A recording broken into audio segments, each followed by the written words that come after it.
nejejwe n'Imana umutima wanjye umuriro w'ijuru ririmo sigaye ngendera mu mucyo w'ukuri Yesu n'umukiza niwe mucyo.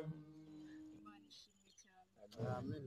Shimira Imana n'umubyeyi mwiza n'ukuri. Amazina yanjye nitwa Masengesho Charlene, niyo mazina ababyeyi banyise bambyara.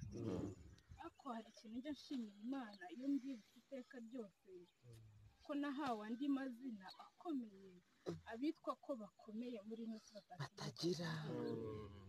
Nkiri mu idini n'abapasiteri banyoboraga ntawari gutinyuka kuvuga ko ari intungane. Banza niyo abivuga bari kumufunga cyangwa se bakamwicaza ahantu bakamuganiriza.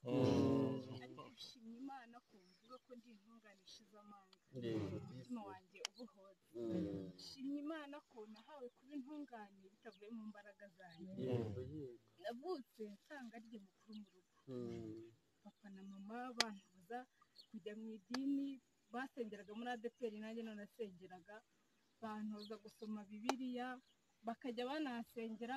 Umuvandimwe umwe yavugaga ngo muri ADEPR barahanura pe, barahanura bikanaba, none iyo baguhanuriyeho uhita wumva ubaye ukunda ukuntu.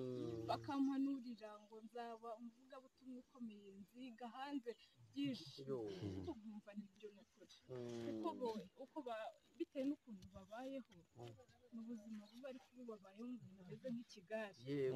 Ibo baba bumva ari ibitangaza gusa bashaka, ajya mu butayu ashaka ibitangaza, ariko ku bijyanye n'ijuru ugasanga ntabwo babitindaho cyane. Nshimira Imana ko njye mwana wakijijwe mu muryango wacu, no muri famiye yose y'iwacu turi babiri twakijijwe, twahawe ubugingo buhoraho. Nkabishimira Imana. Nkimara gukizwa ababyeyi banjye barambwiraga ati ariko warasaze, twakubyaye twamenye Bibiliya mbere yawe, none wowe nibwo utatubwira ngo uri intungane, natwe tutaraba intungane kandi twaramenye Bibiliya mbere yawe. Iyo ukimenye n'izina ryawe mu by'ukuri masengesho. Ariko nshimira Imana ko nabihawe kubimenya kuko igihe cyari kandi nkabimenya. Njya nsaba Imana kugira ngo umuntu basi umupagani ajye bihabwa akiri muto, basi ataratagangara ngo abisaziremo. Ntabwo kubyizera nkiri umwana numva ndaruhutse. Nshimira Imana rero ko ubutungane bwanjye sinigeze mbukorera, kuko nta mbaraga nari mfite zo gukorera ijuru, yewe nta n'amaturo, nta n'amafaranga nari kubona, nta kintu kimwe nari kubona. Ariko nshimira Imana ko yabicishije muri bene data, igihe kikagera nkavuga kubyizera, bityo nkaba intungane ku bwa Kristo. Nshimira Imana yuko muri famiye nubwo turi babiri twakijijwe, Imana nyine iri kubona ko ari abo ngabo, n'igihe kizagera n'abandi bakizwe. Ariko nshimira Imana ko mu bakijijwe ndimo. Nshimira umuvandimwe sinotobana, nkamushimira Imana yaturutse icyago baza gukora iriya ivuye mu murenge wa Kinazi. Yavuganye ibintu byakuzanye nanjye nari ndimo, kuko niwe mbwije ubutumwa bwiza. Yaje kwigisha mu kigo nigagamo, asanga ndi umuyobozi wo guprotesta akoreraga muri icyo kigo. Akajya areba uburyo ngiye gutagangara, we nyine yabonaga ngiye kuzatagangara, ariko njye nkumva ni umunyenga. Noneho iyo uri umuyobozi ho uba ufite icyubahiro kindi kirenze, ukumva nyine ni ibintu byiza. Ndabyibuka rimwe nagiye kwiga muri wikendi, musanga mu kigo, njya kumusuza nk'umwarimu wanjye.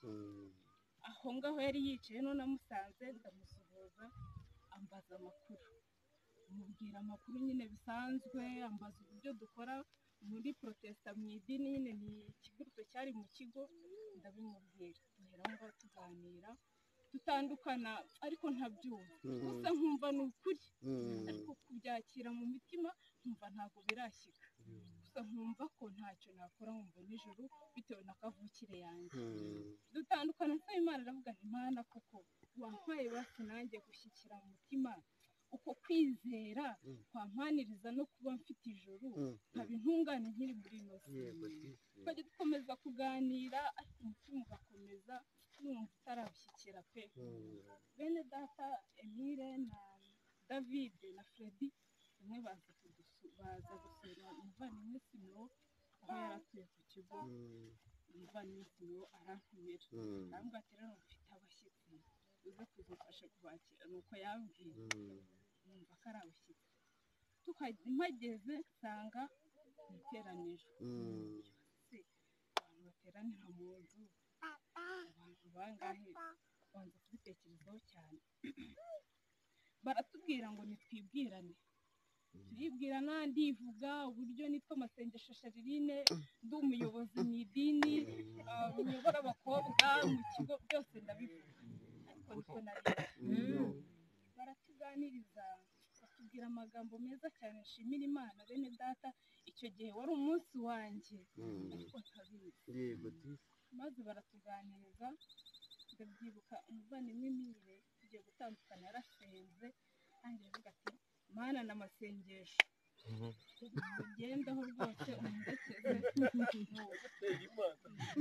Ndangije naratashye ngeze mu rugo ndishaka nitekerezaho, Mana kuko ni ukuri ndavuga ni ukuri, ugiye nkora iki kugira ngo numve koko nshyitse mu mutima, numve ko ndi umwana wawe, ndi intungane, bigenze nte. Ngiye kuryama nasenze isengesho ndavuga ngo Mana ndagusabye uko kwizera wahaye abandi bakaba bashize amanga bahamya kuriya, nanjye ndagusabye kumwe mu mutima wanjye numve nshyitse ndi intungane nkiri mwiza. Ntamagaye bene data tubana, ndumva ndi ku kigero cyiza cy'ubutungane ubumwe Imana yemera, ubumwe Imana ishaka. Nshimiye Imana rero ko nahawe kuba intungane biturutse mu bise bya Kristo, mu maraso ya Kristo, bitavuye mu mbaraga zanjye ahubwo Kristo.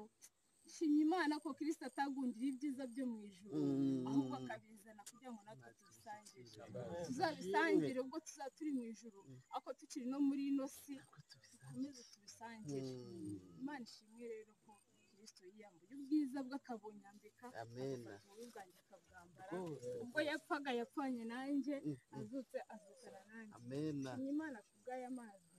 Ndabyibuka njya kubatizwa mu idini, bari baratubwiye ngo uva mu mazi undi icyaremwe gishya.